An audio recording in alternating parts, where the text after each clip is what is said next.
හරි. අපි 2001 පේපරේ පුතේ 21 ඉඳලා කතා කරමුකෝ. මේ බලන්න. A සහ B පමණක් නිවැරදි නම් අංක 1 දානවා. අන්න එහෙම දැන් ආයෙක කතා කරන්න ඕනේ නෑනේ. පේපර් කරලා දැන් මේක පුළුවන්නේ. අපි උත්තරේට යන්න වැඩි කතා අවශ්‍ය නැහැ. මේ ශ්‍රී ලංකාවට බුද්ධ ආගම හඳුන්වා දීම සම්බන්ධයෙන් දක්වලා තියෙන කාරණා අතරේ නිවැරදි එක මොකක්ද කියලා අහන්නේ. බලන්න පළවෙනි එක. දෙවන ධර්ම සංගායනාව සම්බන්ධද? නෑ. ඒක වැරදි. හේතුව තුන්වන ධර්ම සංගායනාවේ ප්‍රතිඵලයක් වශයෙන් තමයි ලංකාවට බුදුදහම හඳුන්වා දෙන නිසා ඒක වැරදි කියලා දාලා යන පුතේ තුන්වන ධර්ම සංගායනාව කියලා හේතු ලියා ගන්න. වැරදි කියලා දාන්න B බලන්න. සෝනහා උත්තර යන තෙරවරුන් වහන්සේලාගේ ධර්ම දූත සේවාව වැරදිනේ. ලංකාවට එන්නේ මිහිඳු හාමුදුරුවනේ පුතා. සෝනහා උත්තර හාමුදුරුවෝ එන්නේ ස්වර්ණ භූමියට. කොහෙද යන්නේ? ස්වර්ණ භූමියට. හේතු ලියා ගන්න මිහිඳු හාමුදුරුවෝ ලංකාවට ආවා. එතකොට Aත් වැරදි Bත් වැරදි. C බලන්න භික්ෂු ශාසනයේ පිහිටුවීම. ඒක හරිනේ. ඇයි අරිත්ත මේ ඉස්ලාම භික්ෂු ප්‍රථම භික්ෂු ඒක හරිය. අරිත්ත කියලා දාන්න ප්‍රථම භික්ෂුව කියලා. භික්ෂුණී ශාසනයේ පිහිටුවීම ඒකත් හරි. තේරෙනවනේ පුතේ කවුද භික්ෂුණිය? අනුලා. ලියා ගන්න පුතේ නම් CD පමණක් නිවැරදි නම් අංක 3 කියලා දාන්න වරහන් ASCII. ඊළඟට පොළොන්නරු රාජධානියේ පිරීම හා බිඳ වැටීම ගැන අහන්නේ. බලන්න පුතේ පළවෙනි එක. කීයද පුතේ අංක? අපි මේකෙන්ම කතා කරලා පොළොන්නරු රාජධානියේ පිරීම 22 නෙමෙයි. සිවිල් යුද්ධ. හරිනේ සිවිල් යුද්ධ ඇති වුණානේ පුතේ. ඒක හරි කියලා දාගන්න. B බලන්න. පළවෙනි පරාක්‍රම බාහුගේ විදේශ ප්‍රතිපත්ති. ඒකත් හරි. නේද? ඒකත් හරි පුතේ. B බලන්න. ආසරි මේක C වෙන්න ඕනිය. A B අරක C පුතේ. මහා සාගතේ වැරදිනේ. මහා සාගතේ ඉන්නේ වලගම්බය කාලනේ. බැමිණිතියා සාගතේ කියන්නේ නිසා ඒක වැරදි. වලගම්බය කාලේ කියලා ලියන්නේ ඒක වැරදි. ඒ වලගම්බය නේ අනුරාධපුරේනේ. නේද? ඊළඟ චන්ද්‍රබානුගේ ආක්‍රමණයත් වැරදි. ඒකේ ඉන්නේ දඹදෙණි යුගයේ දෙවන පරාක්‍රම බාහුගේ කාලේ. එහෙනම් A සහ B පමණක් නිවැරදි නම් අංක 1. හරියට දාගන්න පුතේ ඈ. ඊළඟ බලන්න පුතේ. 23 මේ බලන්න මේ 23 විජේබා කොල්ලේ ගැන අහන්නේ. බලන්න පළවෙනි එක. විජේබා කොල්ලේ මෙහෙවන ලද්දේ බුවනක බාහු මායාදුන්නේ හා රයිගම් බණ්ඩාර යන අයලු. හරිනේ. විජේබා කොල්ලේ නේද? පවත්තන්නේ පුතේ 6 වෙනි විජේබාහුගේ මෙන්න මේ පුත්තු 3 දෙනා එක හරි දාගන්න. හොඳේ. B බලන්න. විජේබා කොල්ලෙන් පසුව කෝට්ටේ රාජ්‍ය දුර්වල විය. හරිද වැරදිද? හරිනේ. අයි කෝට්ටේ කොටස් 3කට බෙදෙනවනේ. කෝට්ටේ සීතාවක රයිගම කියලා. ඒතර එක රාජධානිය කොටස් 3කට බෙදෙනවා කියන්නේ ඒ කියන්නේ බිඳ වැටෙන. ඒ කියන්නේ පරිහානියට පත් වෙන බලය දුර්වල වෙනවා. පරිහානියට පත් වෙනවා කියන්නේ බිඳුවටම පත් වෙන්නේ නැහැ. අර බලය දුර්වල වෙන එක හරි ඈ. ඒතර B විතරක් නෑ. Aත් හරි Bත් හරි ඈ. ඊළඟ C බලන්න. විජේබා කොල්ලේ ප්‍රතිඵලය වූයේ කෝට්ටේ රාජ්‍යයේ ධර්මපාල රජවීම වැරදි. කෝට්ටේ රාජධානියේ පුතේ රාජ්‍ය අතරපත් වෙන්නේ 7 වන බුවනක බාහුව. සීතාවක රජ වෙන්නේ කවුද? මායාදුන්නේ.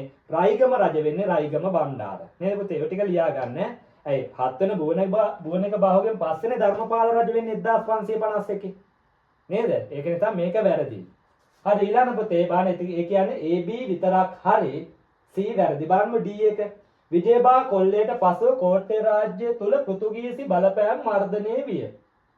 හරිනේ පුතා. කෝට්ටේ රාජ්‍ය ඒ කියන්නේ 7 වෙනි බුවනක බාහුවට උදව් දෙන්නේ පෘතුගීසින්නේ. නේද? අපි දන්නවා පෘතුගීසින් 7 වෙනි බුවනක බාහුවට උදව් කරනවා. ඒ නිසා 7 වෙනි බුවනක බාහුව පෘතුගීසින්ට කුරුඳු බහාර 400ක් වාර්ෂිකව දීලා තියෙනවා. කුරුඳු බහාර කොච්චරද? 400ක්. ඒවා ලියා ගන්න. ඊළඟ පුතේ දෙවන රාජසිංහ ගැන අහන්නේ. බලන්නකෝ. බලන්න මොහු නායකර වංශික පෙළපතට අයත් වීම වැරදි. අපි දන්නවා දෙවන රාජසිංහ කියන්නේ සිංහල පාලකයෙක්. නායකර වංශික පාලකයෝ 4 දෙනා කවුද? කියන්නේ ශ්‍රී විජය රාජසිංහ, කීර්තිශ්‍රී රාජසිංහ, රාජාදි රාජසිංහ හා ශ්‍රී වික්‍රම රාජසිංහ කියන 4 දෙනා. ඔන්න ඔය 4 දෙනාගේ නායකර වංශික ප්‍රථම පාලකයා කවුද? අවසාන පාලකයා කවුද කියලා අහනවා. මතක තියාගන්න ඕනේ. එතකොට ඒක වැරදි නේද? ඊළඟ B බලන්න.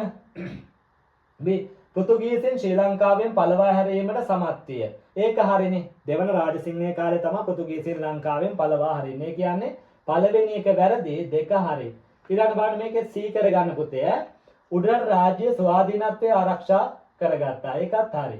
එතකොට B C කියන දෙකම හරි. ඊළඟට D උඩරට රාජ්‍ය ඉංග්‍රීසි ආධිපත්‍ය යටතටපත් වීම වැරදි. ඒ කියන්නේ B C විතරයි හරි. D වැරදි. ඇයි? උඩරට රාජධානිය සුද්ද අල්ලගන්නේ. ඒ කියන්නේ ඉංග්‍රීසියෙන් අල්ලගන්නේ මොන රාජ්‍ය කාලෙද? ශ්‍රී වික්‍රම රාජසිංහ කාලේ 1415 වෙනි. ඒතර මේක වැරදි.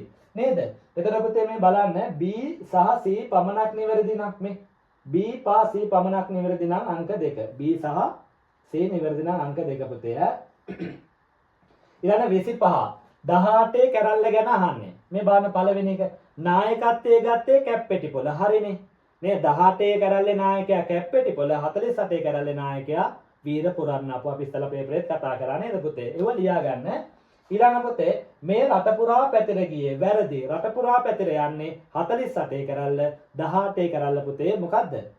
ඌව වෙල්ලස්ස ප්‍රදේශයට සීමා වුණා. ලියා ගන්න. වීඩියෝ එක ස්ටොප් කරා ලියා ගත්තා. හොඳේ. ඊළඟ පුතේ ඒ හරි බීත් හරි නේද? C බලන්න. 1815 උඩට ගිවිසුම කඩ කිරීම ප්‍රධාන හේතුව විය. හරි. නේද? 1815 ගිවිසුම කඩ කිරීම නිසා තමයි 18 කැරල්ල ඇති වෙන්නේ. ඒකත් හරි. නෑ මේක වැරදි B එක පුතේ B එක වැරදියි. මේ රට පුරා පැත්තට ගියේ නෑනේ 18 කැරල්ල. නේද? 18 කැරල්ල ඌව වෙල්ලස්සට විතරයි. ඒතකොට මේකේ හරි AC AC විතරයි. සෝරි පුතේ B වැරදි. D බලන්නකො රජය විසින් පනවන ලද අධික අයබදු ආසන්නතම හේතුව විය වැරදි. ආසන්නතම හේතුව අයබදු වෙන්නේ 18 කැරල්ල නෙවෙයි පුතේ 48 කැරල්ල නිසා ඒක වැරදි. ඒ කියන්නේ පුතේ AC පමණයි නිවැරදි. AC පමණයි නිවැරදි. පුතේ මේකේ AC කියලා එන්න ඕනි. ඒක printing mistake එකක්. ඉස්සරහින් ලියා ගන්න.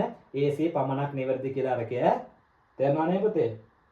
AC විතරයි ඒකේ නිවැරදි. ඊළඟ පුතේ 26 ඉඳලා 30 දක්වා තේරුණා නේ පුතේ? නිවැරදි පිළිතුර තෝරන්න තියෙන්නේ. හරි? මාතෘකාවට අදාළ එක තෝරන්න තියෙන හතරක් ගැලපෙන්නේ. හරි එකයි තියෙන්නේ. හරි එක තෝරලා ලියන්න. පුතේ මේ බලන්න.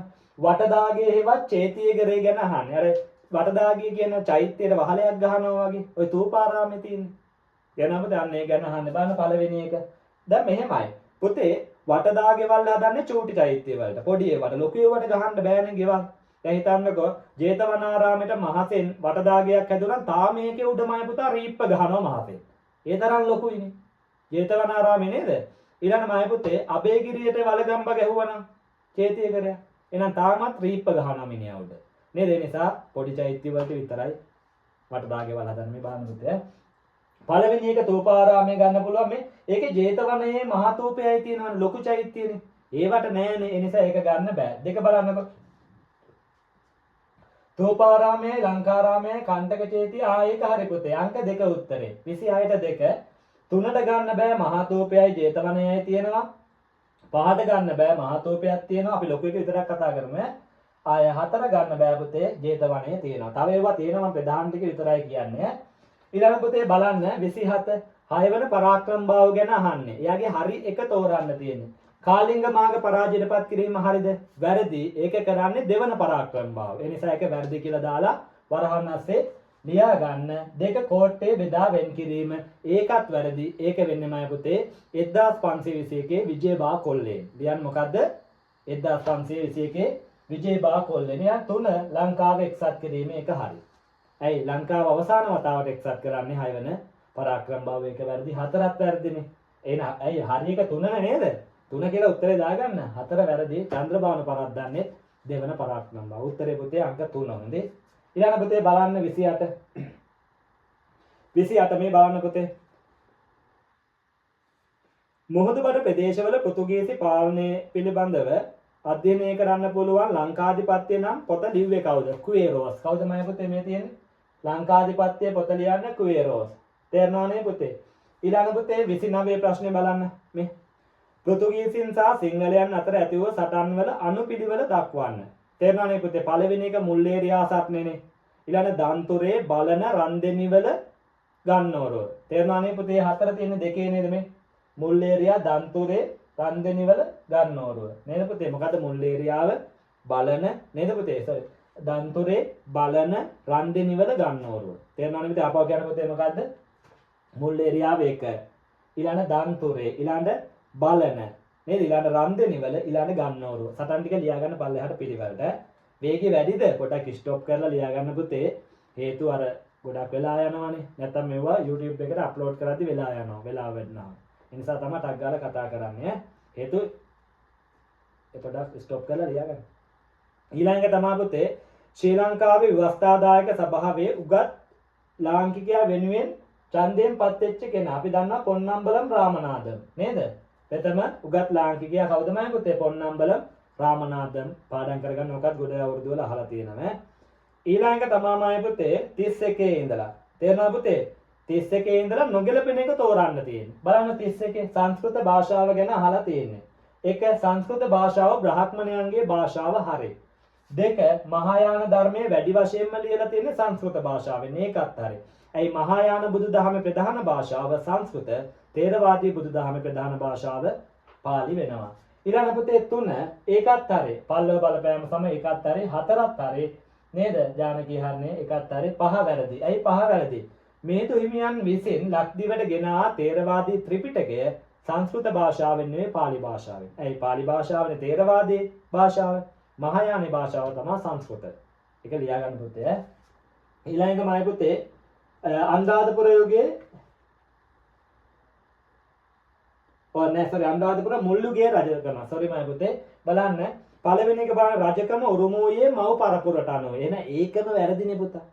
ඇයි අපි දන්නා මොකද්ද? පිය පුතු ක්‍රමයටනේ. නේද? ඒ කියන්නේ තාත්තගෙන් පස්සේ පුතාට යන්නේ. ඒ නිසා ඒක වැරදි. අංක 1 කියලා දාගන්න උත්තරේ. ඊළඟ පුතේ 33. 33ට උත්තරේ මම පුතේ අංක 4. ඔය ගැන ලස්සන chart එකක් හදලා තියෙනවා. ඕක දෙන්නම් ඈ. ඒක ඉල්ල ගන්න. එනවා පුතේ 33ට උත්තරේ අංක 4 වෙනවා. ඊළඟ පුතේ 28. 28 යාපන් රාජ්‍ය ගැන අහන්නේ. ඒක මාර ලේසි. බලන්නකෝ අංක 5. මෙම කුරුඳු ප්‍රදේශයක් වශයෙන් වැදගත්. ඒ කියන්නේ යාපනයේ කුරුඳු ඇවෙන්නේ නැහැනේ පුතේ. නේද පුතේ? එක්ක ඔය මාතර පැත්ත වගේ දැම්ම නම් ගැටලුවක් නෑ. ඒ නිසා අංක 5 වැරදි කියලා ඕනෑම පොඩි එකෙක්ට තේරෙනවා. එන අංක 5 වැරදි පුතේ. ඊළඟ තමයි පුතේ මිෂනාරී කටයුතු. කාගේද? පෘතුගීසින්ගේ මිෂනාරී කටයුතු. මේ බලන්න 5 බලන්නකෝ ඒකත් වැරදිනේ. මේ ඔවුන්ගේ කටයුතු වඩා සාර්ථක වූයේ උඩර රාජ්‍ය තුලේ. අපි දන්නවා උඩරටියන් නිරන්තරයෙන්ම විජාතිකයන්ට විරුද්ධව සටන් කරපු නිසා ඒක වෙන්න කොහොමවත්ම බෑ. උඩරට තුල කොහොමද සම්පූර්ණ වෙන්න විදිහක් නෑ. උඩරටියෝ පුතේ අනිවාර්යයෙන්ම විරුද්ධයි විජාතිකයන්. ඒ නිසා අංක 5 උත්තරේමයි පුතේ. 29ට 29 නෙවෙයි පුතේ මේකේ පොඩි ගැටලුවක් තියෙනවා නේද? අංකවල ගණන් ගන්න එපා. ගණන් ගන්න එපා. ඊළඟමයි පුතේ බලන්න අපි කතා කරමු නිවැරදි ප්‍රකාශයේ අර අංක 1 2 දාන්න තියෙන අපි දන්නවනේ. ආයේ මේවා ගැන විස්තර කරන්න පේපර් කරලා ඔයාලා දන්නවා. බලන්නකෝ. ඔන්න පළවෙනි ප්‍රකාශය. සීගිරි පර්වතයේ බටහිර පැත්තේ අප්සරා රූප 100 ගණනක් අඳින ලද්දේ. ඒක හරිය. හොඳට මතක තියාගන්න බටහිර පැත්තෙන් තමයි අපි අතුළු වෙන්නේ. හැබැයි ඉස්සර ගිහිල්ලා තියෙන්නේ නැගෙනහිර පැත්තේ. බටහිර පැත්තේ තමයි සිතුවම් තියෙන්නේ කියලා මතක තියාගන්න. ඒක හරිය. මේ මේන් සිතුවම් කිහිපයක් දැනුදු ඉතුරු වී තිබේ. ඒකත් හරි පුතේ. ඒක හරි. එතකොට පළවෙනි එකේ දෙකම හරි. දෙකම හරි. හැබැයි මේ දෙවෙනි ප්‍රකාශයේ තියෙන්නේ පළවෙනි ප්‍රකාශය ගැනම නේද? ඒ නිසා උත්තරේ 5 ගන්න. ඔක එක දාන්නත් පුළුවන්. නිවැරදි කියලා. හැබැයි මේකේ වඩා සල්සවන්නේ පුතේ අංක 5 වෙනවා. හේතුව පළවෙනි එක ගැනමයි දෙකෙත් විස්තර කරලා තියෙන අංක 1 නෙවෙයි 5 උත්තරය. ඊළඟ 2 අනුරාධපුර යුගයේ මුල් කාලයේදී රජුගේ ප්‍රධාන ආදායම් මාර්ගය වූයේ ඉඩම්වල අස්වැන්නේ රජුට ලැබුණු අස්වැන්නයි. ඒ කියන්නේ ලාභයයි. හරිනේ පුතේ. අපි දන්නවා අනුරාධපුර රාජධානියේ ප්‍රධානම ආදායම් මාර්ගයේ අර නිෂ්පාදනයේ නායකල බද්ද. ඒක හරි. ඒක තියෙන පුතේ සෙල්ලිපිවල බොජ්ජකපති හේවත් බෙජකපති. දෙක බලන්නකො දෙවෙනි ප්‍රකාශනේ. ඉඩම් බද්ද සෙල්ලිපිවල දක්වා ඇත්තේ දකපති කියලා. වැරදි. සෙල්ලිපිවල තියෙන්නේ බොජ්ජකපති හේවත් බෙජකපති. මොකද්ද? බොජ්ජකපති හේවත් බෙජකපති කියලා තමයි පුතේ ඔකේ තියෙන්නේ. එතකොට පළවෙනි එක හරි දෙක වැරදි. එතකොට නිවැරදි වැරදි නම් දෙක හොඳේ. තේරුණානේ පුතේ අංක 2 උත්තරේ ඊළඟට. ඊළඟ බලන්න පෘතුගීසීහු කෝට්ටේ රාජ්‍යයට නව පාලන ක්‍රමයක් හඳුන්වා දුන්නහ. වැරදි. පෘතුගීසින් පුතේ දේශීය පාලන ක්‍රමවේදයන් භාවිතයෙන් තමයි ලංකාව පාලනය කරන්න. යාලා අලුතෙන් දේවල් හඳුන්වා දෙන්න ගියේ නෑ නිසා ඒක වැරදි. පළවෙනි එක වැරදි. 2 ඔහු වෙළඳ භෝග වගාවට උනන්දු වූහ. තේරෙනවනේ පුතේ වැරදි පුතේ. යාලා තිබ්බ දේ හුරාගෙන කෑවා විතරයි. අලුතෙන් දේවල් වගා කරේ නෑ. ඒක වැරදි. ඒ කියන්නේ වැරදි නම් අංක කීයද පුතේ? 4 නේද? මේ වැරදි නම් අංක 4. ඊළඟ බලන්න ඊළඟ එකමයි පුතේ. පෘතුගීසීහු මෙන්ම ලන්දේසීහුද අනිවාර්ය සේවා රාජකාරී ක්‍රමය පවත්වාගෙන යාමට කැමැත්තක් දැක්වුවේ. ඒකත් හරි. තේරෙනවනේ පුතේ. අපි දන්නවා පෘතුගීසි, ලන්දේසි, ඉංග්‍රීසි කියන කට්ටියම ඒ කියන්නේ ඉංග්‍රීසි නම් මුල් කාලේ පුතේ මේ ඔක්කොම අනිවාර්ය සේවා රාජකාරී ක්‍රමයෙන් තමයි ශ්‍රමය අරගෙන තියෙන කටයුතු අරගෙන ඒ කියන්නේ වැඩ අරගෙන තියෙන එක හරිය. ඒක හරි දාගන්න පුතේ. ඊළඟ අනිවාර්ය රාජකාරී සේවාව මගින් ඔවුන්ගේ වාණිජ පරමාර්ථය ඉටු කරගත හැකි වේ. ඒකත් හරි. තේරෙනව නේ පුතේ? එයාලා වාණිජ පරමාර්ථය ඉටු කරගන්න එකෙන් ශ්‍රමය ගත්තේ. ඒතකොට නිවැරදි නම් අය පුතේ අංක 1. නිවැරදි නම් අංක 1. අන්තිම එක බලන්න පුතේ ලන්දේසී හෝ ක්‍රමවත් අධිකරණ පාලනයක් ඇති කළේ. හරිනේ පුතේ. නේද පුතේ? යාලා තමයි ශ්‍රී ලංකා රෝම ලන්දේසී නීති ක්‍රමයේනේ. ඒ කියන්නේ ලෝකයේ වැඩි හරියක්, ඒ කියන්නේ ශිෂ්ට සම්පන්න ජාතීන් බහුතරයක් භාවිත කරන රෝම ලන්දේසී නීතිය. ඒක හරි කියලා දාගන්න පුතේ. පළවෙනි එක හරි. ලන්දේසී අධිකරණ කටයුතු ඉස්කෝලාකල් කොමිසම යටතේ සංවිධානය කර තිබීම වැරදි. ඉස්කෝලාකල් කොමිසම යටතේ සංවිධානය වුණේ පුතේ අධ්‍යාපන කටයුතු. ඒ නිසා අන්ඩර්ලයින් කරලා අධ්‍යාපන කටයුතු කියලා දාගන්න පුතේ. ප්‍රශ්නයක් නෑ නේද මම පුතාලා? හොඳටම තේරුණා නේද? හොඳට තේරුම් ගන්න පුතේ මේ පාඩම් අමාරු නෑ. හරි? තේරුම් ගැනීමේ ශක්තිය විතරයි තියෙන්න ඕනේ. අනිවාර්යයෙන්ම පුතේ ඔයාලට ජීවිතේ දිනන්න පුළුවන්. හැබැයි මේවා හරියට කරන්න ඕනේ. හේතු ලියා ගන්න, පාඩම් කරගන්න, කැම්පස් යන්න, වග බලා ගන්න එන සියලු දෙනාටම තෙරුවන් සරණයි. පේපර් 270 ව්‍යාපාරයේ ඊළඟ පේපරෙන් අපි හම්බ වෙමු. ජයෙන් ජයම වේවා පුතේ.